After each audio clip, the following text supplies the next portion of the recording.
मोदी जी जब विपक्ष में होते हैं, गुजरात के मुख्यमंत्री होते हैं, तो पेट्रोल डीजल के दाम पर उनका रिएक्शन होता है ये। उन्होंने देश में जिस प्रकार से पेट्रोल के दाम बढ़ा दिए, ये दिल्ली सरकार की शासन चलाने की नाकामयाबी का जीता जागता सबूत है।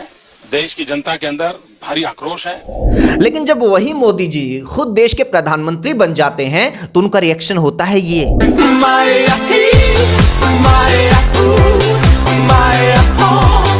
जी हाँ, आप लोगों को लग रहा होगा महामारी के इस दौर में यहाँ पर सिर्फ कोरोना के केसेस बढ़ते जा रहे हैं, मौत का आंकड़ा बढ़ता जा रहा है, लेकिन इस देश में और भी बहुत कुछ है जो चोरी छिपे से धीरे धीरे करके बढ़ता जा रहा है। इन्हीं में से एक है महंगाई, इन्हीं में से एक है पेट्रोल डीजल के दाम। जी हाँ, पिछले 8 दिनों में क्या आप लोगों को पता है कि पेट्रोल डीजल के रेट में कितनी बढ़ोतरी हो चुकी है?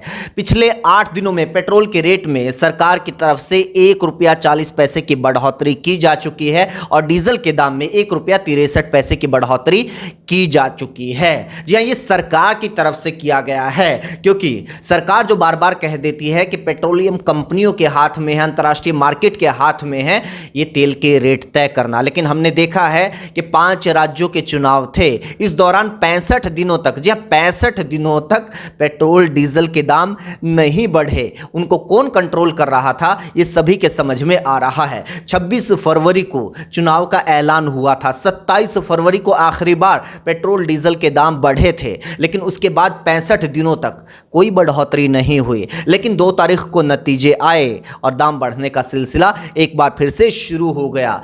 4 मई को दाम बढ़े, फिर लगातार 4 दिनों तक दाम बढ़े, 2 दिन तक नहीं बढ़े, उसके बाद 2 दिन से लगातार फिर से दाम बढ़ते जा रहे हैं। इससे कुछ दिन पहले एक और वीडियो ब्लॉग में हमने आपको बताया था कि किस तरह से देश के केंद्रीय पेट्रोलियम मंत्री की तरफ से लोगों को गुमराह किया गया था। उन्होंने कहा था कि विंटर के अंदर, यानी जब जनवरी फरवरी का महीना चल रहा था, उस दौरान पेट्रोल डीजल के जो दाम है वो बढ़ ही जाते हैं। जैसे विंटर चला जाएगा दाम नीचे आने शुरू हो जाएंगे। विंटर जा चुका है लेकिन दाम एक बार फिर से बढ़ने शुरू हो गए हैं। 2014 लोकसभा चुनाव में एक नारा खूब चला था, बहुत हुई महंगाई की मार, बहुत हुई पेट्रोल डीजल की मार, अब की बार मोदी सरकार। कई लोगों ने यहां तक दावा कर दिया था कि मोदी जी सत्ता में आएंगे तो 30 रुपए के आसपास आप लोगों को पेट्रोल मिलना शुरू हो जाएगा। लोगों ने खूब भरोसा किया, लेकिन आज लोगों के साथ ठीक इसके उलट हो रहा है। इसलिए लोग याद कर रहे हैं मनमोहन सरकार के कार्यकाल को। उस दौरान किस तरह से कच्चे तेल के रेट अंतर्राष्ट्रीय मार्केट में आसमान छू रहे थे, लेकिन सरकार अपनी तरफ से टैक्सेस को कम करके रेट को कंट्रोल करने की कोशिश कर रही थी। फिर मोदी जी सत्ता में आए, कच्चे तेल के दाम फर्श पर पहुंच गए, पाताल में पहुंच गए, लेकिन लोगों को पेट्रोल डीजल के रेट में कोई राहत नहीं मिली। 26 मई 2014 को जब नरेंद्र मोदी जी ने सत्ता संभाली थी तो उस दौरान कच्चे तेल के दाम अंतर्राष्ट्रीय मार्केट में $108 प्रति बैरल थे। अगर इसको भारतीय रुपए में कन्वर्ट किया जाए तो ये 6,330 रुपये प्रति बैरल बनता है। उसके ऊपर कई सारे टैक्सेस होते हैं, रिफाइनरी की भी कॉस्ट होती है, ट्रांसपोर्ट की कॉस्ट होती है। उसको मिलाकर उस वक्त आप लोगों को पेट्रोल मिल रहा था 71 रुपये के रेट के ऊपर और डीजल मिल रहा था 55 रुपये के रेट पर।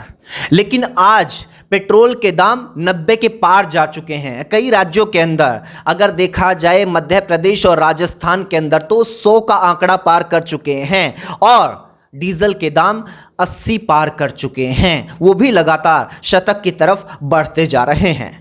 लेकिन आज की तारीख में जो कच्चे तेल के रेट है अंतर्राष्ट्रीय मार्केट में वो है $67 प्रति बैरल। भारतीय रुपए में कन्वर्ट किया जाए तो वो बनता है 4,934 रुपये प्रति बैरल। बावजूद इसके आज की तारीख में मोदी राज में, मनमोहन सरकार की तुलना में पेट्रोल डीजल के दाम ज्यादा हैं। मोदी राज और मनमोहन राज में पेट्रोल डीजल के रेट में इतना अंतर क्यों है? इसकी वजह है सरकार की तरफ से वसूला जाने वाला टैक्स। अब देखिए कि 2014 में जब मोदी जी सत्ता में आए थे तो उस दौरान पेट्रोल के ऊपर, मनमोहन सरकार के दौरान पेट्रोल के ऊपर उत्पाद शुल्क था 9 रुपये 20 पैसे, डीजल के ऊपर था 3 रुपये 46 पैसे। लेकिन मोदी सरकार के दौरान वो बढ़कर हो गया है पेट्रोल के ऊपर 23 रुपये 78 पैसे प्रति लीटर और डीजल के ऊपर 28 रुपये 37 पैसे प्रति लीटर। 9 से 23 रुपये हो गया है और 3 से 28 रुपये हो गया है। ये बढ़ोतरी अगर परसेंटेज में देखी जाए तो ये 258% ये पेट्रोल के ऊपर बढ़ोतरी है और डीजल के ऊपर 820% की बढ़ोतरी है। ये कितने गुना है, कुछ गुणा भाग आप लोग भी करिए। बीजेपी सरकार की तरफ से 12 बार पेट्रोल डीजल के ऊपर लगने वाले करों में बढ़ोतरी की है और इस बढ़ोतरी से जनता की जेब से कितना पैसा वसूला गया है उसका मोटा मोटा आंकड़ा कांग्रेस की तरफ से बताया गया है। वो बनता है 21.50 लाख करोड़ रुपए।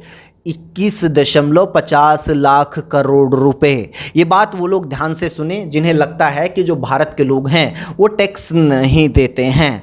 पेट्रोल डीजल के ऊपर ही भारत के लोग कितना टैक्स देते हैं आप उसका आंकड़ा देखिए। उसके अलावा जीएसटी है और बहुत तरह के टैक्स होते हैं जो हर भारतीय को देने पड़ते हैं। एक भिखारी से लेकर अडानी अंबानी को देने पड़ते हैं, पैदा होने वाले बच्चे से लेकर मरने वाले शख्स तक को देने पड़ते हैं। सिर्फ जो इनकम टैक्स होता है वही टैक्स नहीं होता, उसके अलावा भी बहुत सारी वसूली होती है। आप लोगों से अपील है कि आप लोगों को अगर ये जानकारी अच्छी लगी, वीडियो अच्छी लगी तो इसे और लोगों तक पहुंचाइए। हमारा जो यूट्यूब चैनल आपका रिपोर्टर उसको सब्सक्राइब कर दीजिए और अगर फेसबुक के ऊपर वीडियो को देख रहे हैं तो फेसबुक पेज को भी लाइक कर दीजिए।